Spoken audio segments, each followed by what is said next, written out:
Hey everyone, and welcome back to our homeroom. I'm excited to be back with a lesson for you today. I know I've had guests the past couple episodes, those ones in March. Hopefully, they were helpful for you and you learned a few things and found maybe a couple resources that could really help you. Lisa and Tammy are both really amazing people. So if you haven't checked out their episodes, make sure to go back and listen to those.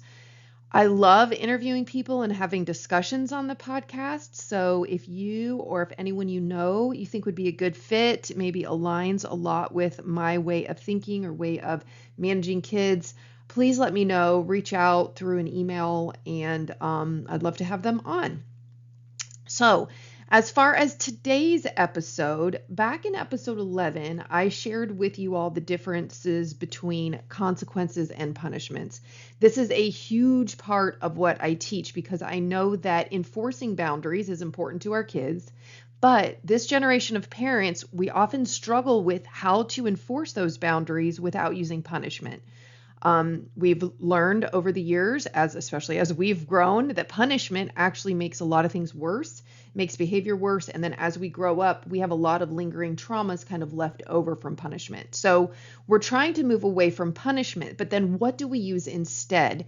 And there are actually some parenting experts who say not to even to use consequences. And I wholeheartedly disagree. I used consequences as a teacher and as a parent. And as long as you are using them effectively, which I think is why a lot of the experts tell you not to use them, but if you are using them effectively, they are really, really great way to keep our children on track.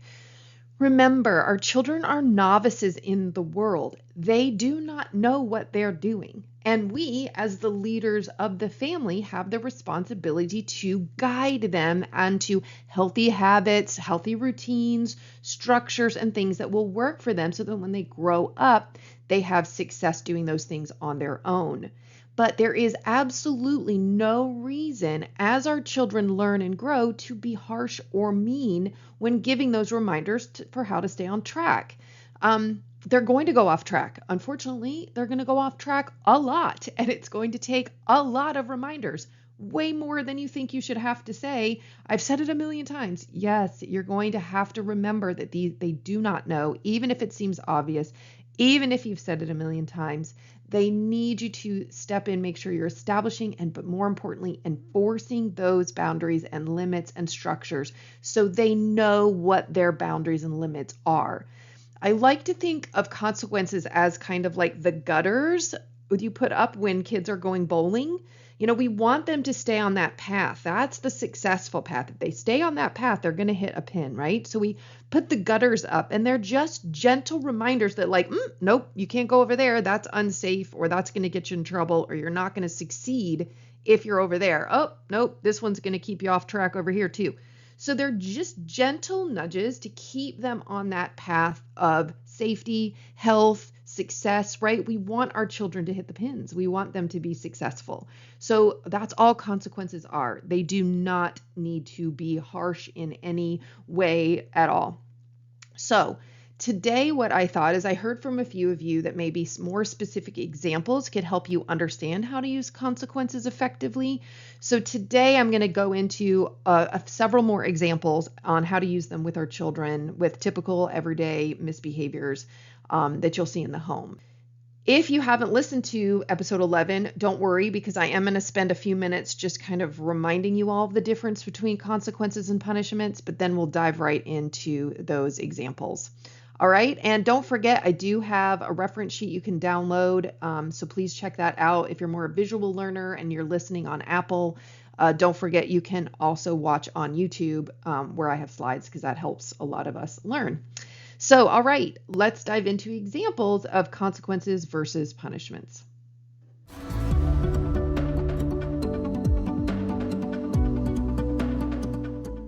So what are the differences between consequences and punishments?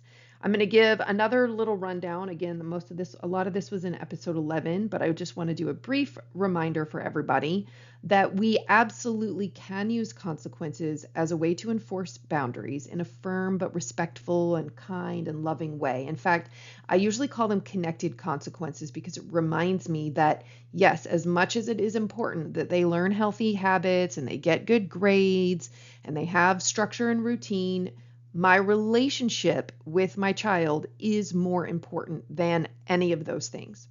So I want to make sure that whatever strategies I am always using with my child, that they are kind and loving and connecting. They are keeping us connected and not disconnected. So consequences connect you, punishments disconnect you. So that's why I call them connected consequences. So then what are all the main differences between the two? The main difference is that punishments force compliance and create other, maybe more sneaky misbehaviors, where consequences will elicit cooperation and better behavior. The children focus more on the behavior when you use consequences. So punishments, what makes them so terrible? Punishments, interestingly enough, are actually a form of parental misbehavior. So when parents feel hurt, or parents feel challenged, like maybe the child is overstepping their boundaries and it makes them a little mad, sometimes they can want to hurt back, which is hurt-seeking behavior, or they can try to have control back or boss back, which is power-seeking behavior. So if you look at most of the punishments that parents have enacted over the years, it is usually because they want to hurt or punish, make someone feel bad, take the power back, kind of yank that power back. So a lot of punishments are really just hurt-seeking and power-seeking misbehavior from the parent. Punishments are used to hurt, humiliate, shame, or control. They may force children to comply because, of course, if I have the fear of shame or humiliation or hurt, then yes, I'm going to comply. I'm going to pretend to do what I need to do for you to make sure I don't experience those negative things. But that's just the illusion of good behavior. Because yes, in that moment, are you getting them to do whatever it is that you need them to do? Yes. But later on, you're going to see some of these really sneaky undercurrent of misbehaviors coming out. Because what happens is you disconnect. You're hurting your child. If you use a punishment, it's hurtful, right? Or it's overpowering, it's bossy.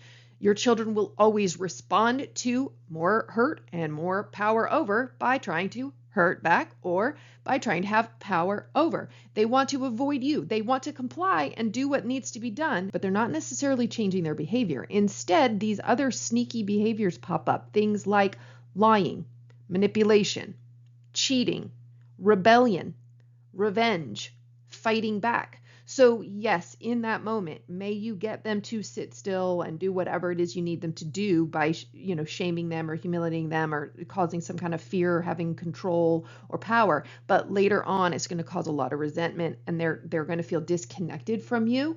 They're going to feel angry at you. They're going to feel hurt by you. And all of that is going to cause other hurt-seeking and power-seeking behavior. So punishments do not work long term. They seem to work with compliance, but they actually don't get your children to change their behavior in a cooperative, like, oh, I want to help mom way, because you were just mean to them. You were hurtful to them. You were bossing them. Nobody likes to be bossed. Nobody wants to be hurt. So all that does is cause other misbehavior. So instead, we want to use, like I've said, consequences. So consequences are healthy and respectful responses to necessary overstepped boundaries only, which I'll talk more about later, but they are just for overstepped boundaries. And it is, again, it's a helpful way to keep them, oh, don't go over there, oh, don't go over there, that's unsafe, or that isn't good, doesn't work for me because that hurts me. You're just keeping them on this path of health and safety for yourself and the family and them. They are used to guide children toward those healthy routines and structure. They're just used as guides, so they don't need to be rude. In fact, they are going to be, the qualities of a good consequence they are revealed in advance, they are respectful, they are related, and they are consistent. When you provide consequences in that way, children are more willing to cooperate and change their behavior. It continues to promote that we relationship. They see that you are on their side and that you are just using these limits as a way to guide them lovingly down a path that is good for them. So because they see that, and it's not coming from a place that they need to rebel against or a place that they need to hurt back about, then they're more willing to actually change the behavior. They want to because you're being kind to them. So then they want to be kind to you. So consequences really are the better option. But how do we use consequences in the real world? What does that actually look like when my child is misbehaving right in front of me? How do I not slip back into punishment? What's the subtle difference? What does it actually sound like? So I want to give you some examples so you can hear those differences and have a sense or a feeling then more whether you're using a consequence or a punishment. So let's get to those examples next.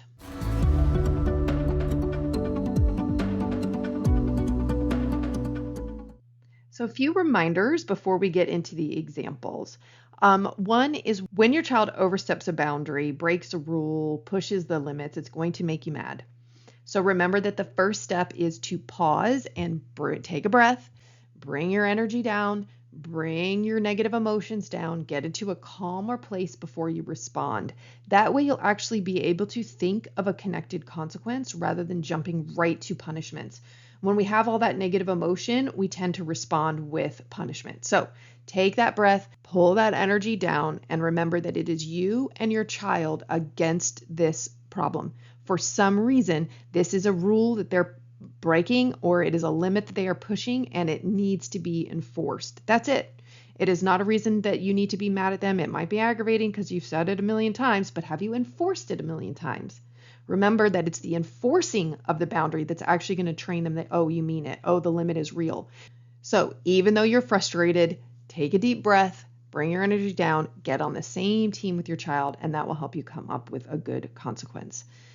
Another thing to keep in mind is by the time you get to using consequences, you should have already made sure that your children know what the rules are.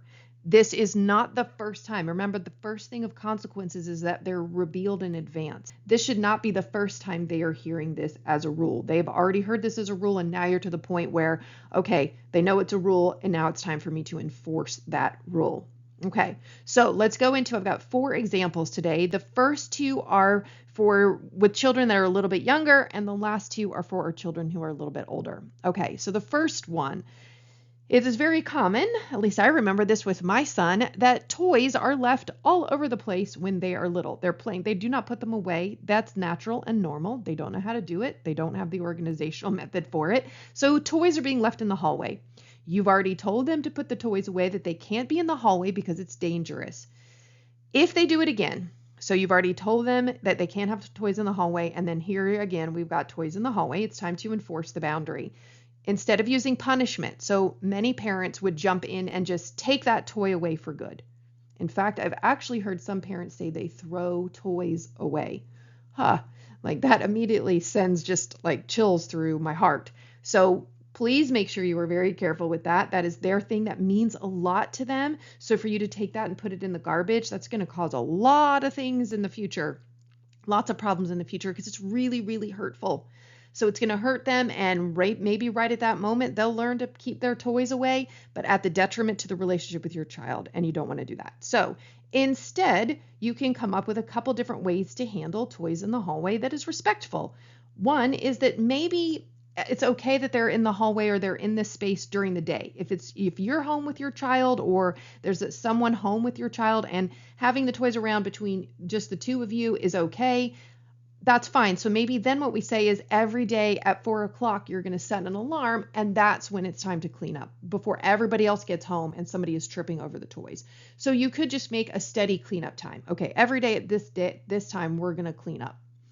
Another thing is to limit the area in which they can play with the toy. So maybe if the hallway is too close to the living room, then maybe toys aren't in the living room anymore because they keep making their way into the hallway. So pick a space.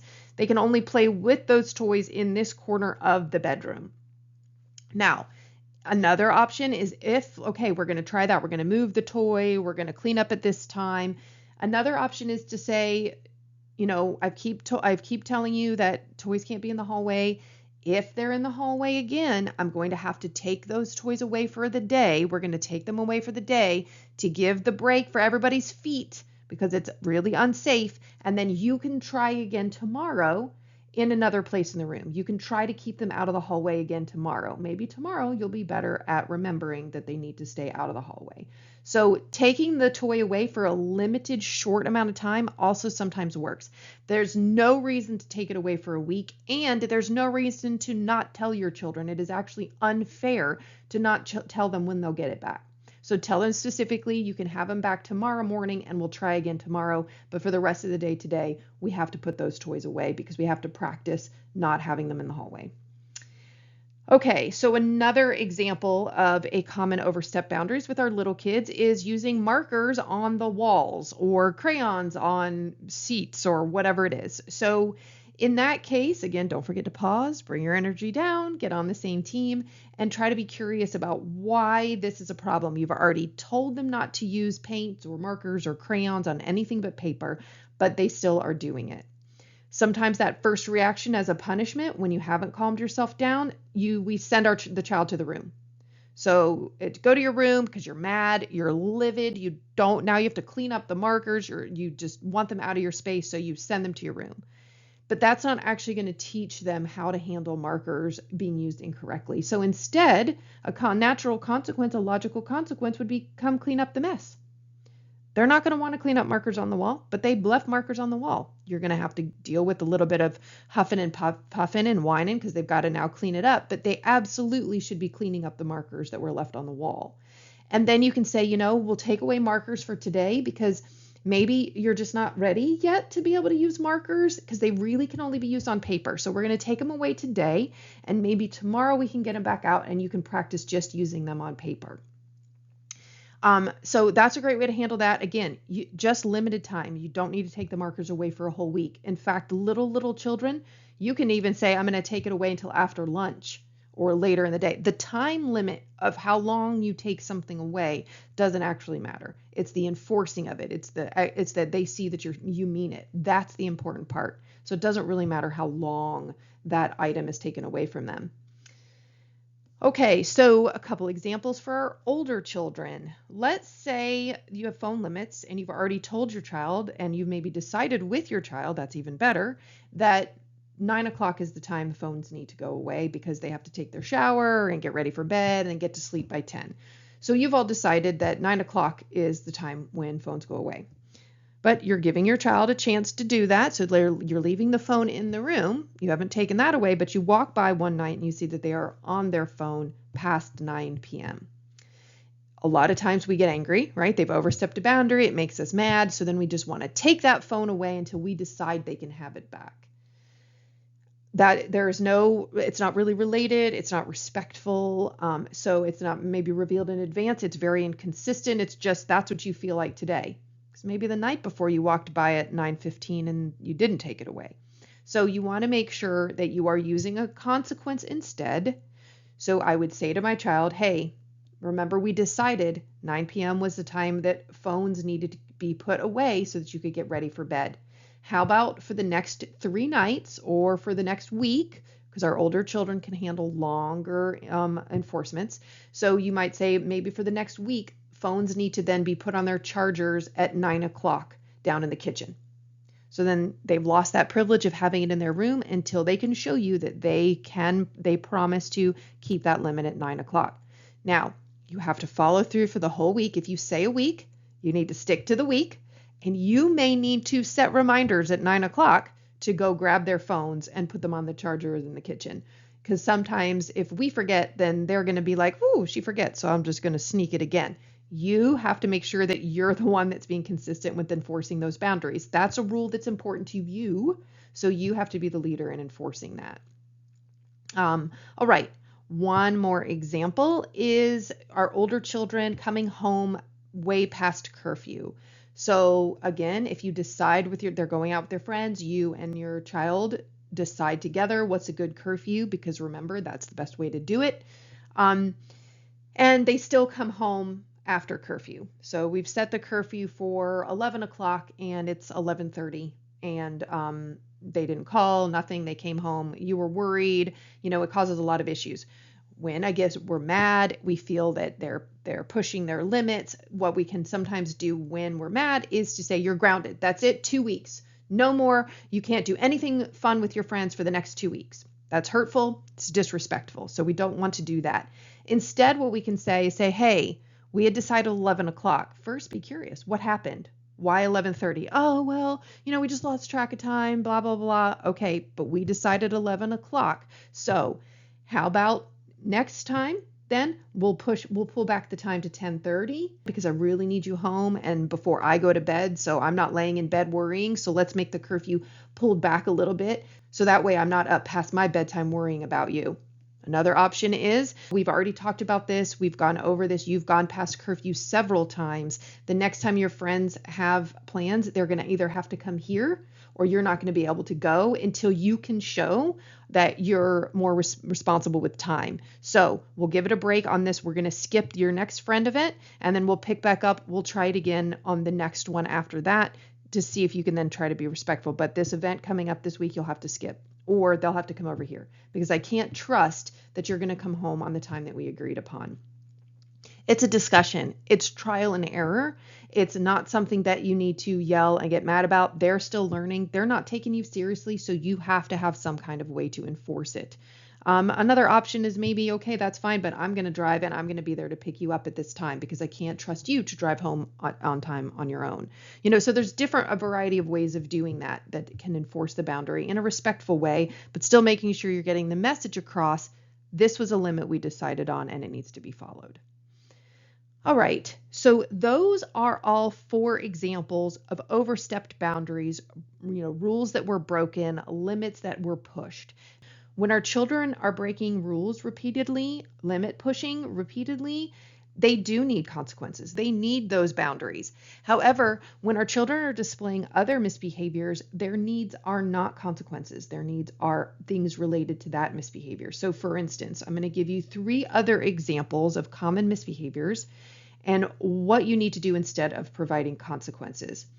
So let's say you have a teen that keeps rolling their eyes at you. Chances are you're going to feel disrespected. That's a clue that they are feeling disrespected by you in some way. So when you start to see disrespect from your teen, stop, pause, take a breath, and try to think, what need do they need? They need more respect from me. Where are times that maybe I'm being disrespectful of them? So think of some ways that you can maybe accept them more for who they are, respect them more as people, respect their boundaries, respect their things, validate them, validate their emotions. What are some other ways that you can show that you trust and respect your teen? Let's say you have a child that is constantly saying, I hate you. How does that make you feel when they say that? You feel hurt. So if you are feeling hurt or shocked or rejected by them saying, I hate you, chances are they're already feeling that from some of your past behavior with them. So get curious, pause, breathe, get curious. Where are some places that you could make sure you are accepting them, you are validating them, you are loving them because for some reason they're feeling hurt by you? It could be that you've been using punishments. Punishments is a really common way that children feel hurt and they lash out by saying they hate you. All right, another example of a misbehavior that is not an overstepped boundary is your child is getting D's or F's on a report card.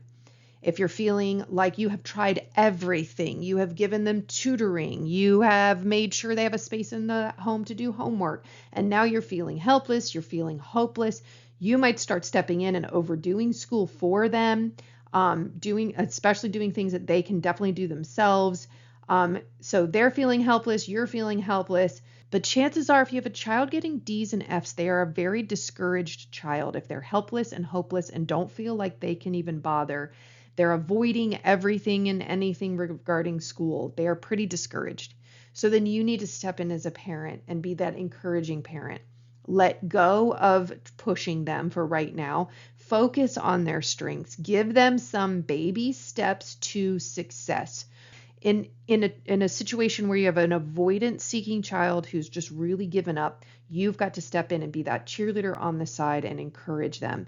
Consequences don't work necessarily for children who have given up and are just avoiding school altogether. So be careful of other misbehaviors that are not overstepped boundaries and rules. You don't want to use consequences for those because they won't actually meet the need, which means you'll start seeing more misbehavior.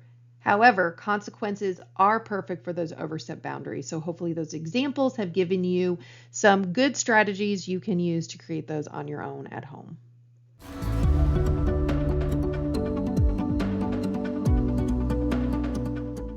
And as always, I have some homework for you, a couple questions for you to just think about as you start relating this to your home and your child and how to use consequences effectively in your family. So the first question, think of a problem behavior you are dealing with right now. First, is it a necessary overstepped boundary? Is it a necessary rule or structure or limit that either protects you or your family or that child? If so, what is the behavior that you are trying to instill? What could be a consequence that is related and respectful that you could enforce consistently? And then how can you reveal it in advance? How can you let them know? You might just sit down and have a conversation with your older child. Hey, when you're out with your friends, you keep coming home late. What can we do? We need to set up a curfew. And then what are we going to do if you overstep the curfew? Talk with them about that. Set up those consequences together. You want to make sure that you're thinking of, again, all of these rules that you have. What are some really effective, healthy consequences you can use so you're not using punishment? Speaking of punishment, think of a punishment that you use most often. Chances are there's something you're doing that is probably not related to the misbehavior, or it's coming from a place of being mean or trying to hurt their feelings or take away the things that they like. And these are natural for us to use as parents. Do not feel down on yourself if you've done that. Most of us were raised with parents who used punishment, so it can be our default way of doing things. That is okay. It's just from now on, you're going to try to change that as often as you can.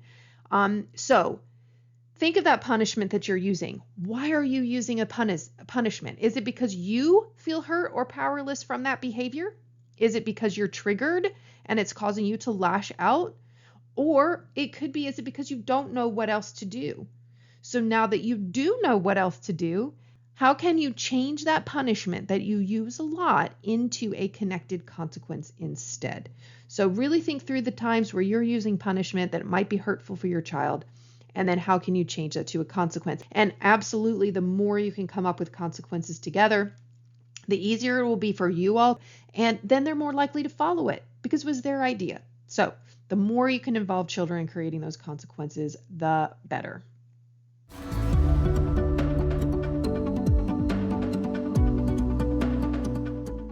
That is all for this week. Thank you so much for tuning in. Please make sure to like or subscribe wherever it is that you are following me. It really helps get the message out to other parents too, if you're sharing with as many other people as you can that you think would be interested in all of this information. Also, please reach out to me with any feedback, questions, comments, suggestions. I'd love to hear from you. And don't forget, if you or someone you know would love to be on the podcast, have a conversation with me where we're talking about parenting or children's success in school, or children's success even out of school, please reach out to me. Let me know. I'd love to have you on the podcast. All right. Okay. I hope you enjoy the next couple of weeks, and I'll see you then.